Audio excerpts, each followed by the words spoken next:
Hi everyone, welcome to my YouTube channel. Last scene में हमने देखा था कि वीन उसकी हालत बहुत ही ज़्यादा ख़राब थी। उसके नोज़ एंड माउथ से ब्लीडिंग हो रही थी एंड उसके हाथ में एक बैग था जिसमें एक शॉट थी जो कि रिसेंटफुल एनर्जी से भरी हुई थी।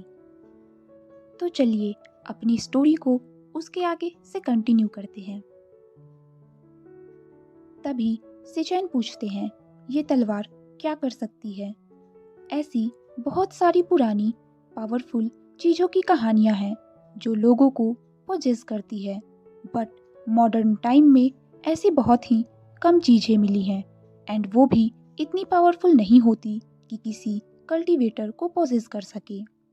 वेन्निंग अपनी सिस्टर की तरफ देखता है उसके गाइडेंस के लिए कि उसे कितनी बातें बतानी चाहिए, क्योंकि कल्टीवेशन ऑर्गेनाइजेशंस के बीच में सीक्रेसी बहुत ही ज़्यादा कॉमन चीज़ है।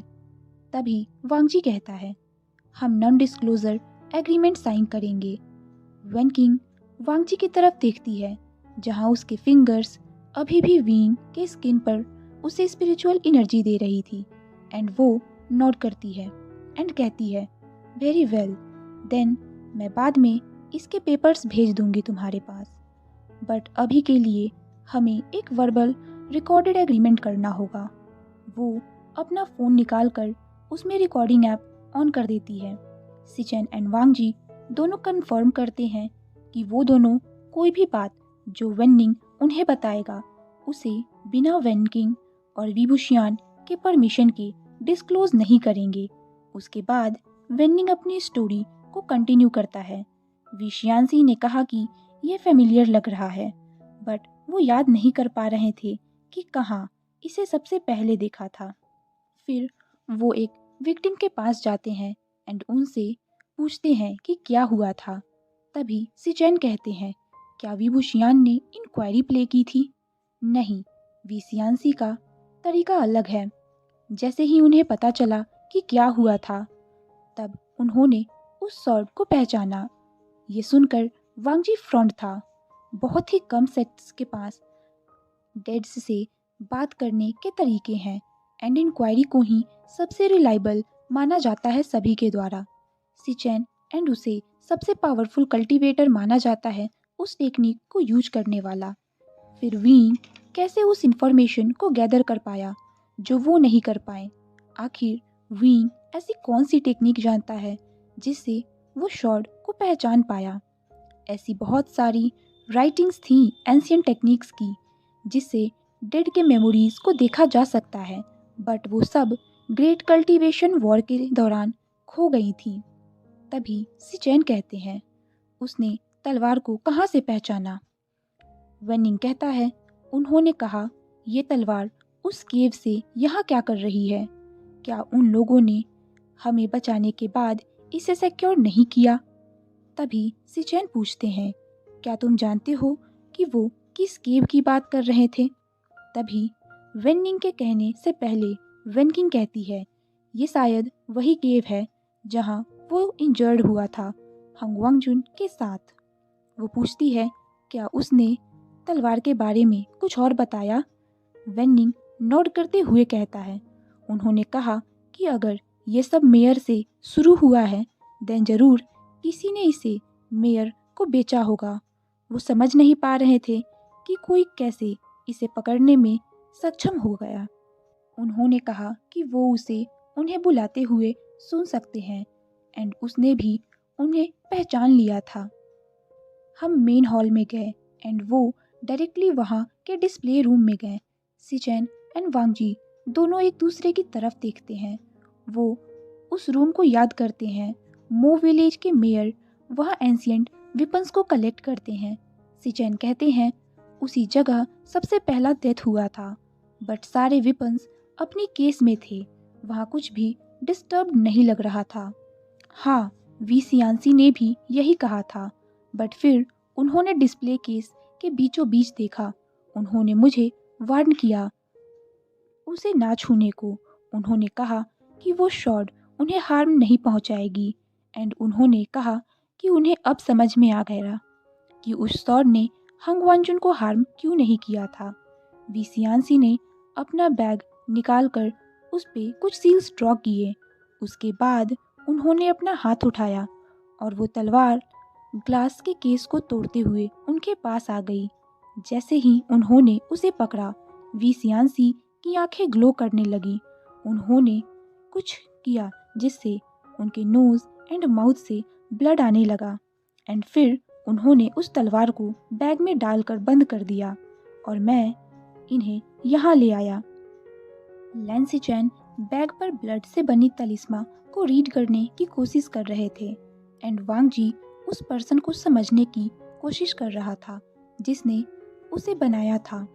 वीन शांत था, उसके पल्स चल रहे थे, उसका फेस बहुत ही पेल हो चुका था, जिसे देखकर वेनकिंग कहती है, लगता है ये अभी घंटों सोने वाला है। नॉर्मली ये एक दिन तक सोता, बट आपकी एफर्ट्स की वजह से ये जल्दी हील हो जाएगा। तभी वांग जी पूछता है, क्या ये अक्सर होता है? इस पर वेनकिंग कहती है, क्या तुम विभूषियान के रेप्यूटेशन से अवेयर नहीं हो? उसे अक्सर डिफ़िकल्ट केसेस के लिए ही बुलाया जाता है, यूजुअली जो लार्जर सेक्ट्स अवॉइड कर देते हैं अच्छे पेमेंट्स मिलने के बाद भी। एंड वीन के पास ना ही कोई बड़े ऑर्गेनाइजेशन का सपोर्ट है उसे हेल्प या प्रोटेक्ट करने के लिए, एंड इससे का बड़ा रीजन उसे लेंस के द्वारा निकाल दिया जाना है। एंड आई थिंक अब तुम्हें रेस्ट करना चाहिए, तुम्हें 1 घंटे से भी कम सोने का मौका मिला है। इस पर वांग जी कहता है, हम यहाँ रुक सकते हैं एंड इसे जल्दी हील होने में हेल्प कर सकते हैं। ठीक है, बट रेस्ट लेने के बाद अभी मैं इसके कर्स मार्क्स को चेक करने जा रही हूँ। तभी सिचेन उसे बो करते हुए कहते हैं, देन हम चलते हैं। एंड जैसा कि उस तलवार को 6 साल पहले हमारे ऑर्गेनाइजेशन के केयर में होना चाहिए था, हम पता लगाएंगे कि आखिर ये एक सिविलियन के हाथ में कैसे आया। जिस पर वेनकिंग मैं कहती है, मैं आपको बता दूंगी जब विभूषियान इस मैटर पे डिस्कस करने के लिए तैयार हो जाएगा, और उन्हें बो करती है। अब अपने होटल रूम में वापस आते ही वांग जी अपना लैपटॉप खोलता है, जिस पर सिचेन सॉफ्टली कहते हैं, वांग जी तुम्हें रेस्ट करनी चाहिए, इस पर इन्वेस्टिगेट करने के लिए अभी बहुत वक्त है। जिस पर वांग जी कहता है, ऑलरेडी 6 साल हो चुके हैं, क्या इतना वेट इनफ नहीं है? जिस पर सिचेन कहते हैं, एग्जैक्टली 6 साल हो गए हैं, इसलिए और कुछ घंटे मैटर नहीं करते। उन्हें इग्नोर करते हुए वांग जी क्लाउड रेसेस कल्टीवेशन की वेबसाइट पर लॉगिन करता है एंड वहाँ के सीनियर मेंबर होने के नाते उसके पास सभी मिशन के personal records, employment status and discipline history का एक्सेस था, जो कि उसके पास 6 साल पहले नहीं था। वो जानना चाहता था कि किसने कॉल करके विंग के मिशन के लिए उसके मेडिकल कवरेज को मना किया था एंड उसने इसके लिए क्या पॉसिबल रीजन दिया था। वो ब्लिंक करता है सर्च पे आए मैसेज को देखकर। विभूषियान से रिलेटेड सभी रिकॉर्ड्स को वहाँ से हटा दिए गए थे। तभी सिचेन पूछते हैं, ये क्या है? पर्सनल रिकॉर्ड्स को तो 10 सालों तक रखा जाता है एंड अभी तो सिर्फ 6 साल ही हुए हैं। मैं अभी HR में कॉल करके सारे रिकॉर्ड्स को फिर से मंगवाता हूँ। तभी वांग जी मना करते हुए कहता है, नहीं, सिर्फ कुछ ही लोग हैं जिनके पास सिस्टम का एक्सेस है एंड उनमें से ही किसी ने विंग के रिकॉर्ड्स को हटाए होंगे। जिस पर सिचेन कहते हैं, एंड वो सारे HR से ही हैं, सिवाय तुम्हारे, मेरे और अंकल की। इस पर वांग जी नोट करता है। सिचेन साई करते हुए कहते हैं, मैं आशा करता हूँ कि ये किसी तरह का कोई सिस्टम एरर होगा। मुझे इस बात पर विश्वास करने में मुश्किल हो रही है कि किसी ने ये सब जानबूझकर किया है। जिस पर वांग जी कहता है, जब तक हम देखेंगे नहीं हमें पता नहीं चलेगा। IT को इसकी इंक्वायरी करनी चाहिए।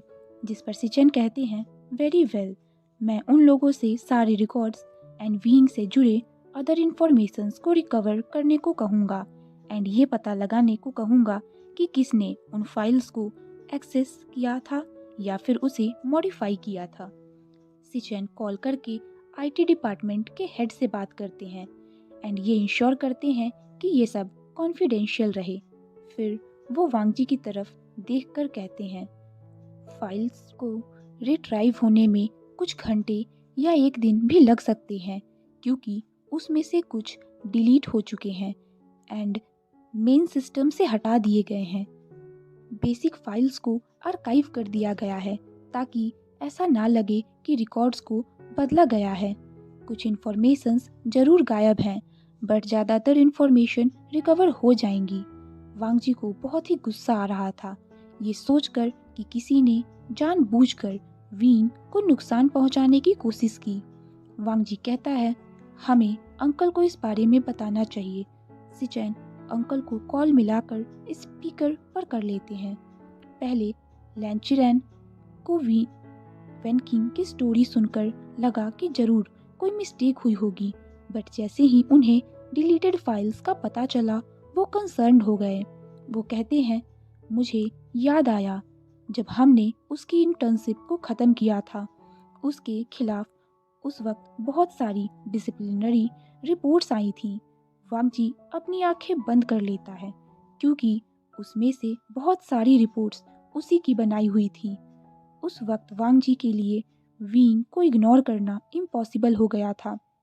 वो बहुत ही ज़्यादा ब्यूटीफुल था, ब्रिलियंट था बट वो हमेशा कुछ ना कुछ करता रहता था एंड रूल्स को तोड़ता रहता था।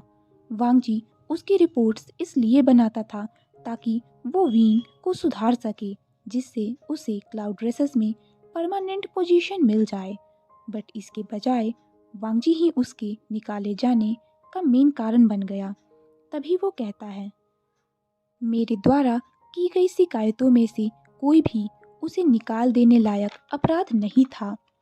तभी चिरेन कहते हैं, नॉट इंडिविजुअली बट वो सारे कंप्लेंट्स क्विकली ऐड होते गए एंड हमारे पास कभी भी कोई ऐसा इंटर्न नहीं था जिसकी इतनी सारी कंप्लेंट्स हो।